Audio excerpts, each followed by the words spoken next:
지난번에 예를 들어서 크게 명예의 개념에서 좀 말씀드렸잖아요. 그런 명예의 개념도 가지시면 아주 좋은 게 많죠. 그러니까 무슨 말이냐? 예수님 당시에 가장 큰 가치는 명예가 가장 큰 가치라는 거예요. 지금 이 시대의 제일 큰 가치는 돈이죠. 그래, 돈이죠. 그렇기 때문에 이 시대의 가장 큰 가치는 돈이기 때문에 돈을 하지만 예수님 당시에는 명예가 가장 큰 가치예요. 그러니까 돈을 가지고도 뭐 하라? 친구를 사라. 이런 표현들은 뭐냐면 그 명예에 더 관심이 있다는 거예요. 당시에는 명예를 택할래, 돈을 택할래, 이런 명예를 택하는 게 당시의 개념이에요. 그런 입장에, 그런 어떤 기본적인 이게 말리막 하는 얘기인데, 이걸 가지고서 성경 본문, 그러니까 예수님이 이 말씀하시는 그 비유들 보시면 많이 풀립니다. 그리고 관점이 새롭게 다 보여지게 돼요. 예를 들어서 지금 잠깐 이번 강의에 덧붙여서 뭐냐면 데나리온 있죠. 무슨 말이냐면 예수님께 와가지고 예수님 누구한테 세를 바치는 게 낫나요? 가이사한테 세를 바칠까요? 하나님께 바칠까요? 이렇게 도전하잖아요. 근데 그게 뭐냐면 유대인들이 예수님을 갖다가 걸려 넘어지게 만드는 거예요. 그러니까 명예를 어떻게 떨어지고 명예는 어떻게 올라가느냐? 뭔가 랍비들, 당시 예수님 랍비한테 어려운 질문을 해요. 어려운 질문을 했을 때 그거에 대해서 잘 대답하면 명예가 올라갑니다. 근데 그거에 대답을 못하면 명예가 실추가 되는 거예요. 예를 들어서 어부는 뭐가 제일 하냐면 어부 활동하는 데서 그 직업에 가장 잘하는 게 가장 명예로운 거예요. 어부한테 와가지고 예수님이 뭐라고 그러세요? 야, 그걸 던져봐.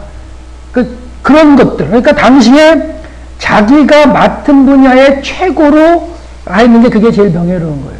그러니까 농부가 서서 손들고 막 기도하지 않아요. 농부가 서서 기도하면서 하는 건 자기의 명예를 높이는 게 아닙니다. 서서 손들고 기도하는 건 누구예요? 종교 지도자들이 자기의 명예를 높이기 위해서 길거리에서 손들고 막 기도하는 거예요. 아, 저 사람 열심인데? 그랬을 때 사람들에 의해서 명예가 올라가죠. 그래서 길거리에서 손들고 막 기도한단 말이에요. 예수님 뭐라고 하세요? 골방에 가서. 그러면 그 당시의 통념상 명예가 제일 높은 가치고 그 명예를 갖다가 세우기 위해서 당시의 종교 지도자들이 어떻게 한다고요? 사람 많은 곳에 가가지고 손들고 막 2시간씩 3시간씩 기도하는 거예요. 그러면 명예 올라가잖아요. 근데 이게 뭐라 그러세요? 그들 보고 골방에 가서 해. 그러면 그 얘기를 딱 듣는 순간 당시 사람들이 어떻게 생각할까요? 저런 바보를 봤나 저거. 지금 뭐 하는 소리 하냐? 말도 안 되는 뚝딱이 같은 소리 하고 있었어? 그렇게 반응이 나오는 거예요. 예수님의 그 말씀은 뭐냐면 사람들 앞에서 명예를 얻기 위해서 그렇게 행동하지 말고 골방에 들어가서 은밀하게 보면 내 하나님 앞에 명예를 쌓아라. 그런 표현이라는 거 생각하시면 됩니다. 사람 앞에 명예가 아니라 하나님 앞에 있는 거. 대부분이 다 그래요. 그러니까 그런 어떤 관점 하나만 바뀌어도 예수님이 하시는 말씀이 많이 풀리는데 보세요. 그 가운데 이제 보세요. 누구한테 바칠까요? 그랬더니 예수님이 뭐라고 그러세요? 야, 너희한테 데나리온 있냐? 딱 이렇게 물으시잖아요? 근데 예수님이 딱 데나리온을 딱 꺼내시면서 자, 봐라. 여기 있는 게 누구 화상이냐? 이렇게 하셨다면 걸리신 거예요. 왜? 당시에 데나리온에는 황제의 형상이 들어있어요. 그럼 유대인들 자체는 형상이 들어있는 걸 갖고 있는 것 자체가 예, 그래가지고 이게 부정하고 그러기 때문에 명예가 떨어지는 거예요. 그러면 그걸 설명하시려고 할 때 뭐라는 거예요? 그럼 그렇지 하고 할 수 있는 상황이기 때문에 예수님은 당연히 안 가지고 계시기도 하겠지만 너희들한테 데나리온 있냐? 이렇게 물었어요. 그래도 어떻게 했어요? 아무 생각도 없이 그냥 꺼내죠. 본인 이름을 갖고 있는 거예요. 그래서 동전을 갖고 다녀도 우상을 다 지우고 갖고 다니기도 하고 그랬었어요. 그 당시. 그러니까 딱 꺼냈죠. 그러면 그래? 예수님 받으셨어요? 안 받으셨어요? 받았던 구절 없어요. 제가 볼 때는 그냥 그들이 더 있고 봐라 한번. 그러면 거기에 있는 화상이 누구 거냐? 그랬더니 가이사인데요? 그래? 가이사 거는 가이사에게, 하나님 것은 하나님에게. 명예의 실추 아니죠. 완전히 대답을 하는데 정확한 대답을 하시는 거예요. 그러니까 명예는 올라가죠. 근데 가이사 할 것은 가이사. 형상이 있는데 가이사의 형상이 있으니까 가이사의 형상이 있으면 가이사에게 주라 이거예요. 그러면 하나님의 것은 어떤 하나님의 것일까요? 그 부분에서? 그럼 너희들이 갖고 있는 그 대단히 있는 형상은 하나님, 그 가이사에게 바쳐. 하나님 것은 하나님께 바치라고 그랬는데 그럼 하나님 것은 뭐라고 생각하셨을까요? 여기서부터 이제 뭐냐면 해석 부분이 들어가는 거예요. 왜? 부모에 나가지 않으니까. 그러면 이제 제가 못해드린다는 얘기를 하는 거지. 근데 그냥 살짝 한번 해드리면 뭐냐면 제가 생각하는 거니까요. 제가 생각하는 건 뭐냐면 그럼 형상할 때 하나님 그 가이사 형상이 거기 있었고 그럼 하나님의 형상을 또 우리가 딱 느껴지는 구절이 어딜까요? 하나님의 형상 그러면 우리 대부분 어디로 가세요? 뭐 생각하세요? 그렇죠. 창세기 1장 26, 28절 하나님의 형상을 따라 사람을 만드셨죠? 그럼 무슨 말이에요? 너희들은 하나님의 형상이야. 하나님의 형상을 하나님께 바쳐야지. 그런 의미가 가능성이 있다는 거예요. 형상 얘기를 비교하시기 때문에. 그러면 하나님의 형상은 뭐예요? 우리들이 하나님의 형상이에요. 그럼 우리는 하나님에게 뭘 바쳐야 돼요? 우리를 드려야 되는 거죠, 사실은. 그러니까 그런 부분 가운데도 명예를 초점해서 사람들이 그래서 예수님의 명예를 실추시키려고 하는 가운데서 예수님은 그걸 다 이게 받아주셔가지고 그들을 어떻게 보면 명예를 내리죠. 근데 내리시려고 하는 건 아니고 다 말씀하셔서 깨우치게 하시는 거죠. 그랬을 때 명예라는 관점 하나만 가지고도 이게 책 한 권이에요, 사실은. 예, 말리나 책에 보면은 명예 하나 가지고도 쫙 풀어놓은 거 보면은 대단한데 하여튼간 그 당시에 가치적인 의미에서 명예가 제일 상당한 거였다는 거. 이 시대의 가치는 돈입니다. 근데 예수님이 돈과 하나님과 만몬을 겸하여 섬길 수 없다고 말씀하시는 게 정답이죠. 그러니까 당시에는 이제 그 명예를 가지고 했기 때문에 예수님 계속 말씀하셨고 이 시대에 오셨다면 아마 돈 문제, 경제적인 문제 가지고 많이 하셨을 거예요. 경제적인 문제 가지고. 하여튼 그런 관점에서 하여튼 본문을 보실 때 학자들이 하도 많이 연구해 왔기 때문에 배경적인 관점을 가지고 보시면 본문이 자연스럽습니다. 자연스러운데 그냥 우리 사고로서 그 본문을 대하면서 그걸 풀려고 하면 더 부자연스럽고 어렵죠, 사실. 어려워지는데 그 시대의 생각과 그 시대의 사고와 좀 덧붙여서 본문을 딱 보면 이럴 수 있었겠구나. 이게 맞네. 이렇게 동의가 되는 거죠. 동의가 안 되시면 그냥 아무 때나 가는 것이지만 제가 그러니까 이렇게 열어드리는 거예요. 그러니까 제가 다 연구한 것도 아니고 많은 학자들이 연구해 놓은 거 제가 이제 보고서 이렇게 간추려서 소개를 해드리고 있는 거기 때문에 그런 관점에서 본다면 예수님의 말씀이 정확하게 이 시대에는 어떤 의미가 있겠다는 걸 아시죠? 그러니까 그 당시에 그런 의미가 있었는데 그걸 그대로 여기 적용시키지 못해요. 야, 돈 좀 가져와봐. 뭐 있냐? 다보탑 있는데요? 그게 될 거 아니에요. 또 뭐 학이 있는데요? 그러니까 그런 게 아니라 그렇게 이해가 됐던 이 시대에 그런 의미가 어떤 의미일 것인가. 이제 바꾸셔가지고 절하시는 건 목사님 몫이죠, 사실. 그 목회자들 몫이기 때문에 그런 것까지는 제가 말씀드리지 못하잖아요. 그러니까 하시면 되는 거고요. 그래서 그런 맥락에서 같은 용어 다른 이해를 한번 보실 거예요. 그래서 그 시대의 감각으로 볼 때 이게 어떤 의미인가. 우리 시대에 보는 감각과 약간 틀리니까. 자, 한번 보시죠. 같은 용어 다른 이해입니다. 무슨 말이냐면 예수께서 제자들에게 이르시되 아무든지 나를 따라오려거든 자기를 부인하고 자기 십자가를 지고 나를 쫓을 것이니라. 이 구절이에요. 마태복음 16장 24절 가이사랴 빌립보에서 예수님이 뭐 하시냐면 야, 사람들이 나를 누구라 그러냐 했을 때 더러는 엘리야, 더러는 세계관, 더러는 선지자 이렇게 했을 때 예수님이 그러시죠. 그럼 너희들은 나를 누구라 그러느냐 했을 때 베드로가 주는 그리스도시여 살아계신 하나님의 아들이라고 고백한 후에 이제 말씀하시는 건데요. 그러면서 처음으로 예수님께서 십자가 지실 것을 말씀하세요. 내가 십자가를 질 것이다. 그렇게 하시면서 하신 말씀인데 한번 보죠. 그래서 이제 자기 십자가를 지고 오라 해서 이 십자가를 지고 오랬을 때 이 십자가를 그냥 본문을 느낄 때 우리가 어떻게 느끼냐면요. 우리 상황에서의 십자가를 생각해요. 무슨 얘기냐면 이 본문이 제자들과 대화가 되고 있는 그 당시에서의 십자가로 생각을 안 해요. 예수님 말씀하신 십자가할 때 자기 십자가를 지고 따라오라 할 때 그 십자가를 생각 안 하고 그 본문에는 우리 입장에서의 십자가를 생각하고도 그 본문을 대한다고요. 그럼 우리의 입장에서 이 십자가는 뭐예요? 은혜입니다.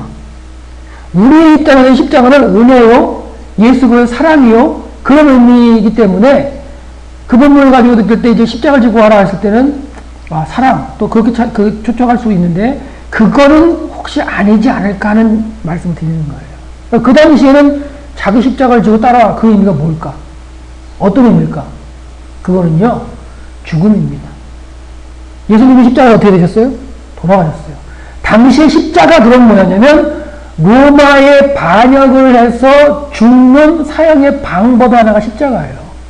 그들이 느끼는 거는. 우리가 느끼는 건 은혜요, 사랑이요, 예수 그리스도의 완성이 이렇게 느껴지지만 무슨 얘기인지 아셨죠? 차이가 있다는 거예요. 그러니까 어떤 생각을 가지고 본문을 볼 것이냐? 크죠. 그러니까 우리는 이미 다 하나님의 말씀을 어느 정도 알면서 그런 배경 가운데 성경을 읽으니까 십자가 날아갔을 때 그렇게 듣지만 예수님이 말씀하신 그 현장에 가면 그런 의미는 통용이 안 된다는 거예요. 그럼 어떤 게 맞느냐? 둘 다 맞을 수도 있겠죠.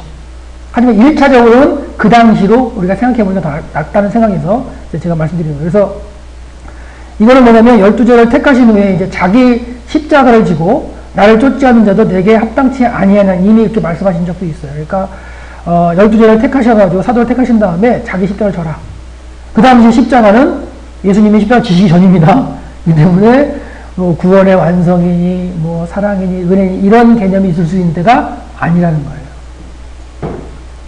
그리고 이제 그 십자가를 지고 나를 쫓아라 했을 때 그 가이사랴 빌립보서 말씀하셨을 때는 첫 번째 순환, 당신이 이제 십자가를 통해서 이제 죽으실 걸 말씀하신 다음에 얘기하는 게 이제 오늘 본문의 말씀이고요.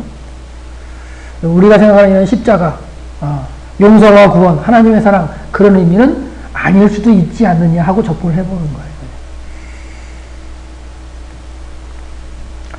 십자가의 사정을 의미를 한번 생각하면 돼요. 옛날 사형에서 죄인을 사형하던 십자가 형틀 이렇게 나오고요. 기독교를 상징하는 십자가 모양의 표로 예수께서 못 박혀 죽은 표상으로 예배의 대상이 된다. 이거는 지금 우리가 느끼는 거죠. 그죠? 네. 근데 위에 이거는 서양이라고 로마 시대. 로마 시대의, 대역주인, 그러니까 신성모독 나라의 대역죄를 범했던 사형의 한 방법으로 쓰인 십자가죠. 그렇기 때문에 제자들에게는 이런 개념이 있을 수가 없다는 거예요. 밑에 우리 기독교적인 개념은. 그래서 이 마태복음 16장 24절은 가이사랴 빌립보에서 한 거고요.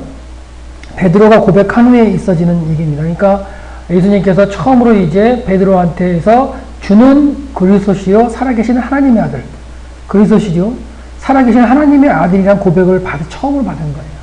그러니까 이 얘기는 뭐냐면 육신의 모양을 입은 예수님을 보고 하나님의 아들이라고 고백하는 거예요. 당시에 이렇게 고백할 수가 없습니다.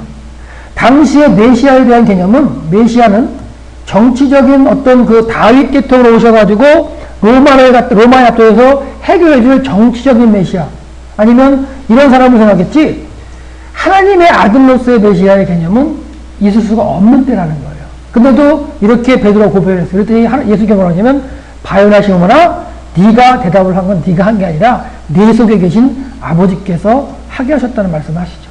그러니까 때가 돼서 이제 아무도 깨닫는 사람이 없으니까 하나님께서 이제 예수님과의 관계에서 이렇게 인류를 살리기 위해서 하나씩 이제 밟아나가시는 과정 가운데 고백이라고 보셔도 될 것 같아요.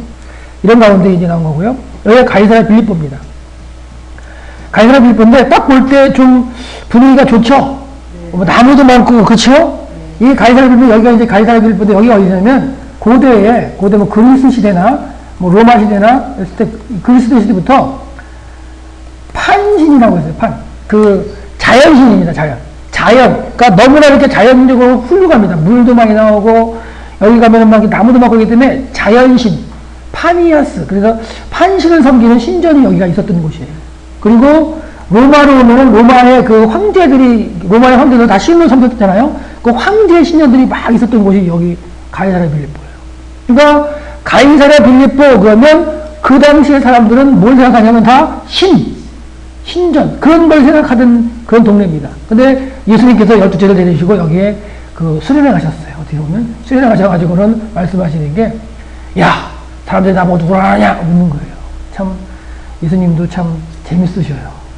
당신이 하나님의 아들, 신적인 존재라고 고백시키시는데 어디서 하냐면 그 당시에 통용되는 그 신들의 무리가 있는 그런 배경을 두고 물으시는 거예요. 이 자체도 참 재미있죠, 사실은.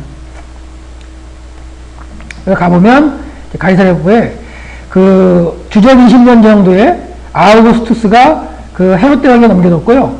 헤롯 대왕이 이제 그 헤롯 빌립, 자기 아들이죠. 빌립에게 이제 넘겨줘가지고 헤롯 빌립이 여기를 또 로마식 도시를 만들었던 곳인데 여기에 이제 로마식 그 신전들이 많이 있었던 곳입니다. 그래서 판신전, 판의 동굴이라 그래가지고 여기 판신전이 있었던 동굴이 하나 있어요. 동굴이 있는데 판의 동굴, 여기 가면 바위가 하나 있고요. 바위에서 이제 제물 잡아드리는 게 있고요. 여기 앞에 또 아우구스 신전이 있었고요. 아우구스투스 신전이 있었고요. 색깔이 왜 이러지? 아우구스투스, 로마 그 황제죠. 그 다음에 여기도 이제 뭐 다 신전터가 있는 거죠. 그래서 지금은 이제 그 파니아스에서 이제 바니아스라고 부르기도 하는데 뭐냐면 신이 있었던 그런 도시라는 개념이에요. 자연신. 그래서 이런 배경이고요. 지금 가면 이제 이렇게는 없죠. 이건 이제 그려놓은 건데 아우구스투스 신전이 있고요. 판신의 동굴이 있고요. 그다음에 제우스 신전도 있고 뭐 염소에 대한 어떤 그 신전도 있고 이렇게 신전터예요. 주변 자체가. 이런 곳에 바위에서 막 물 흘러나와요. 물도 막 흘러나오고 가면 진짜 와 이런 데도 있었네 이 땅에 이런 느낌을 가질 수 있을 정도의 그 어떤 물과 자연과 그 다음에 막 고기도 막 그런 어떤 느낌을 줄 수 있는 곳. 그게 이제 자연신으로 이제 섬기던 곳이죠. 이게 이제 판의 동굴의 그 모습이고 여기 앞에 뒤에 가면 이렇게 바위가 하나 있어요. 재물 중에 여기 있네요. 재물을 올렸던 바위 이런 거 남아 있어요. 그리고 건물 자체 다 없어져 폐허가 돼 있으니까.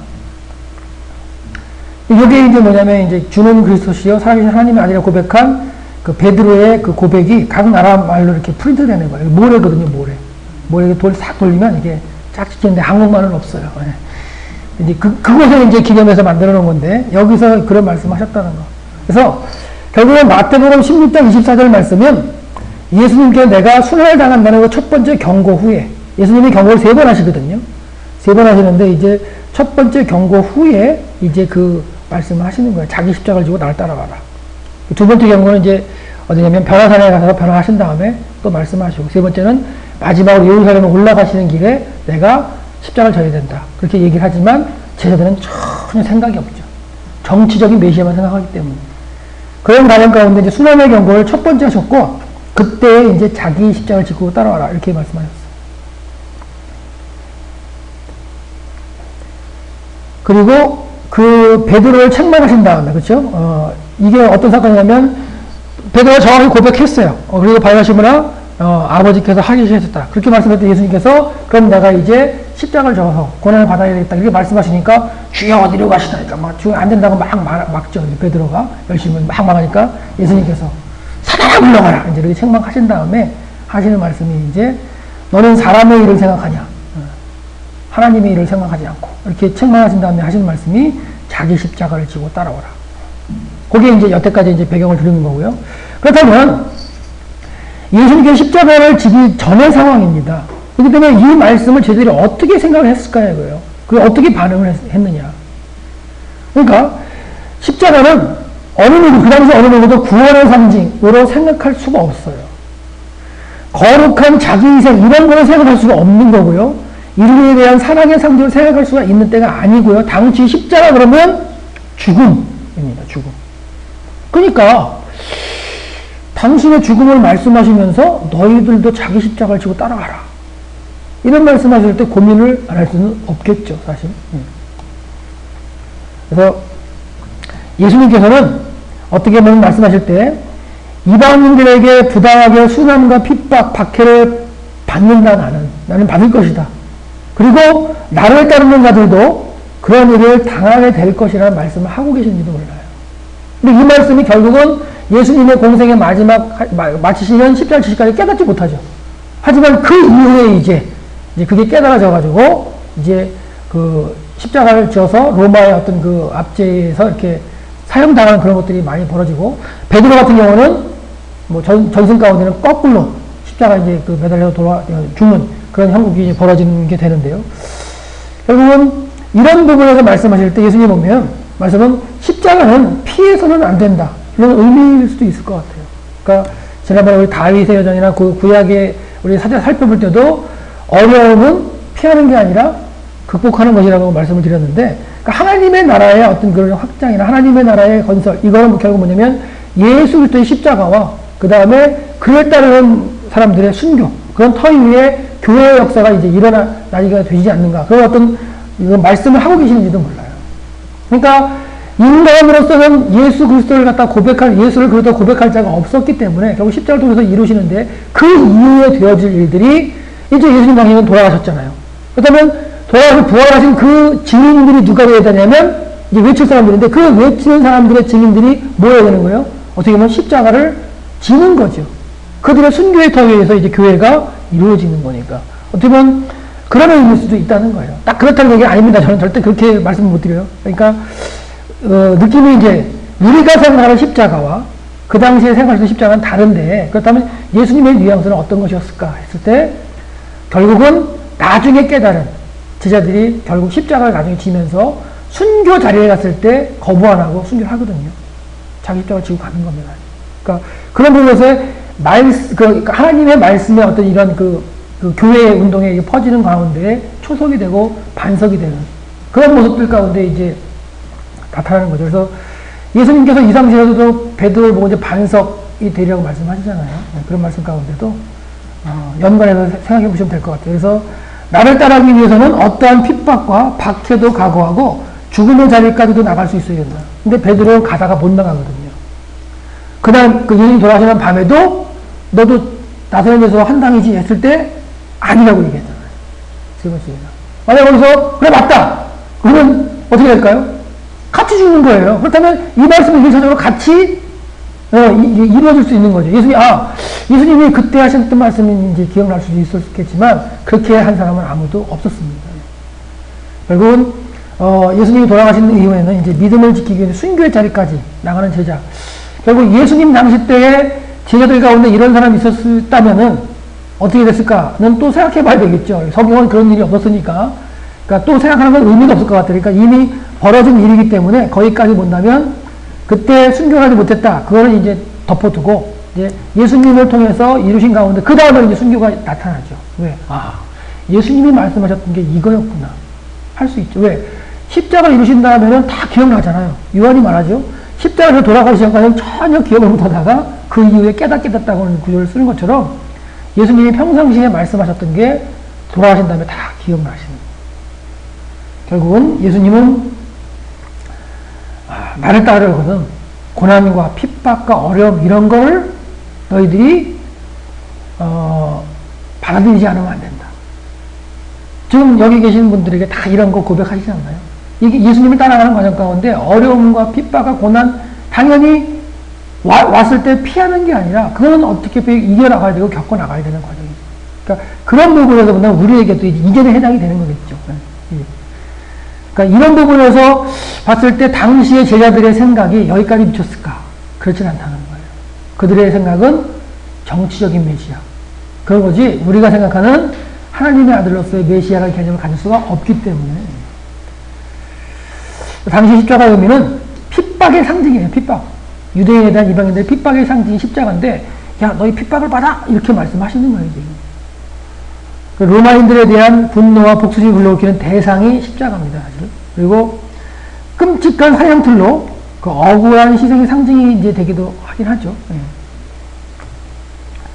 고고학적으로 보면 십자가에 이제 달려 죽은 사람들의 이게 발굴이 되긴 해요. 그래서 저는 예전에 중학교 때 그런 찬양을 했던 것 같아요. 중고등학교 때. 녹슨 세계의 금어치로. 예수님 찔렀네. 그 찬양할 때, 녹슨 세계의 금어. 왜 무엇이 세 개일까? 제가 어렸을 때 봤던 성화에는 이런 사진이 아니었거든요. 무엇이 네 개가 되어야 되는데, 왜 세 개일까? 그런 생각을 많이 했었어요. 근데 지금 보면 이렇게 못 박는 형태가 나타나죠. 발을 모은 상태에서 그냥 하나를 받아봐, 하나요. 그렇죠. 옛날 본 성화에는 발에 다리가 따로 하나씩 받는 그런 성화를 봤는데, 그러니까 이렇게 된 걸 갖다가 발견된 거예요, 고고학적으로. 그래서, 녹슨 세 개의 못이 그런 의미도 있었구나 하는 걸 이제 감정적으로 생각할 수 있었는데, 이런 식으로, 뒤꿈치를 한꺼번에 박아버리죠. 그래서 결국은 제자로 돌아간다면, 제자들이 혹시, 예수님이 이런 말씀하실 때, 십자가를 지고 따라와? 이랬을 때, 내가 로마의 반일을 드릴 거야. 너희들도 니의 십자가 지고 따라와. 이런 식으로 받아들일 수 있었지 않았을까. 뭐, 그런 생각을 한다면, 예수님 혹시 로마에 대항하려고 하시나? 이럴 수도 있었을 것 같아요. 근데 절대 예수님 저건 그게 아니잖아요. 로마에 대하는 게 아니라, 십자가를 통해서 구원의 완성. 그러니까, 그 당시 유대인들이 생각하는 구원하고, 하나님께서 원하시는 구원은 틀리잖아요. 로마인, 그리스인, 이 이방인들로 다 구원의 대상입니다. 아닌가요? 하나님께는 구원의 대상이에요.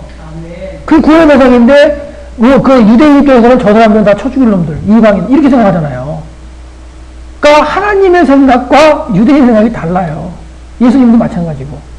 근데 이 시대에 우리 크리스찬의 생각도 그렇게 쫓아가야 될 것 같아요. 우리에게 있어서 구원을 주신 우리 하나님께 감사하지만, 나의 원수를 생각해서 가면서 보세요. 가까운 적이라도 내가 싫어하는 사람들, 그 사람들도 구원의 대상이죠, 사실은. 구원의 대상인데, 내가 싫기 때문에 쟤네들은, 복음이 안 갔으면 좋겠어. 이럴 수도 있지 않느냐 하는 거예요. 단적으로 북한, 단적으로 뭐 일본, 그쵸? 아니면 모슬렘. 그러니까 모슬렘도 그들에게 대상이에요, 사실. 대상인데도 우리가 기득권을 가지고 쟤네들은 안 왔으면 좋겠어. 이럴 수도 있다는 겁니다.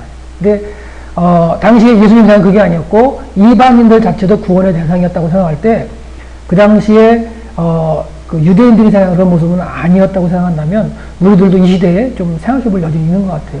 하나님의 구원은 만인에게 열려 있는 거기 때문에 내가 싫어하는 사람일지라도 그에게 복음의 문은 열려야 된다는 거죠. 그렇죠? 네. 그래서 예수님께서 이 제자들에게 말씀하실 때 그들에게 뉘앙스가 전달되지 못한다는 거예요. 예수님이 무슨 생각을 하고 계시는지 몰라요, 제자들이. 그렇게 따라다녀도. 근데 성경은 이렇게 표현되어 있어요. 안식일마다 유대인들이 성경을 읽고 외우는 바 그 뜻을 알지 못해서 예수를 십자가에 못 박았다. 사도행전에 보면 나오죠. 그러니까 그냥 계속 외우고 했지만 그 뜻을 모르는 거예요.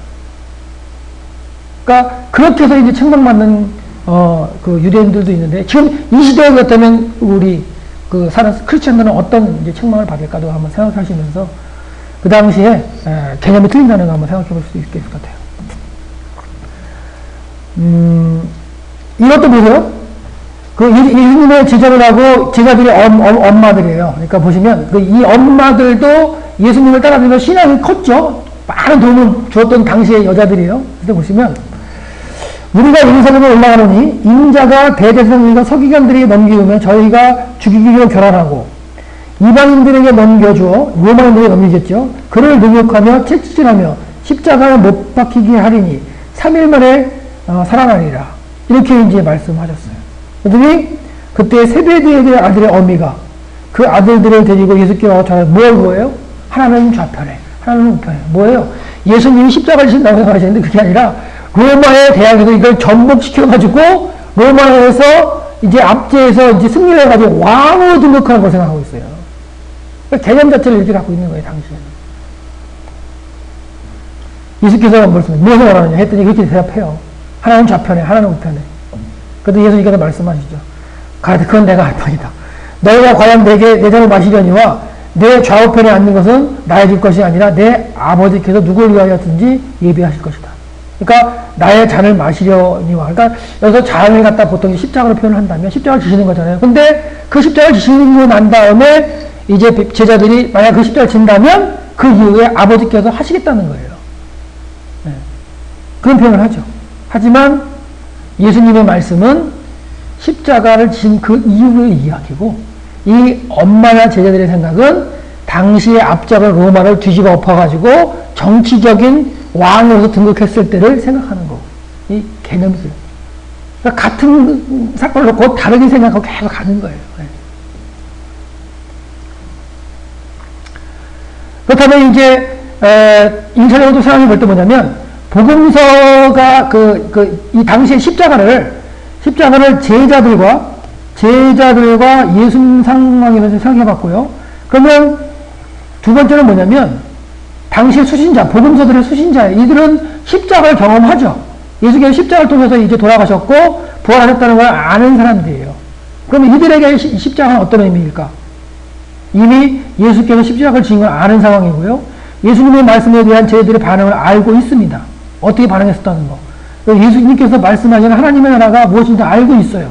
초기 교회에는.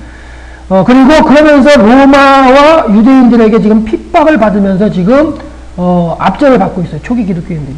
이럴 때 이들에게 또한 십자가는 어떤 의미가 있을까? 우리랑도 다르고 또 쟤들과도 또 다른 상황이에요. 핍박을 받고 있는 상황. 예수님 말씀대로. 근데 그들은 순교를 한다는 거죠. 예수님 말씀 가운데.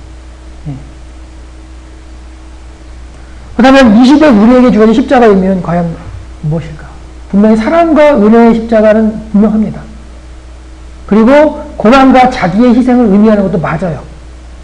1차적으로는 고난과 자기 희생을 의미하겠죠.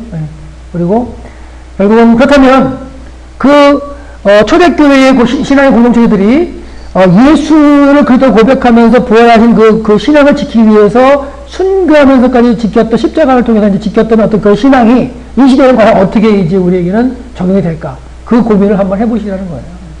그렇다면 이제 적용할 방법이 나오겠죠. 그러니까 저는 그런 말을 하고 싶어요. 그러니까 경제적인 거, 정치적인 거, 사회적인 처지의 고난이 이게 진짜 고난일까? 저는 고난이 아니라고 생각을 해요. 그러니까 이거 받는 고난이 아니라 예수 그리스도를 믿고 그걸 전함으로 인해서 받는 고난이 고난인 거지, 내가 지금 삶에 처해 있는 경제적인, 정치적인, 사회적인 고난이 막 그런 고난을 말씀하시는 건 아닐 거라는 거예요. 신앙적으로. 그죠? 신앙적으로 예수는 그리스도라고 전파하며 생명을 나눠주는 가운데 힘들고 어렵고 하는 그런 고난은 고난일 수 있겠죠. 예수를 그리스도라고 고백함으로,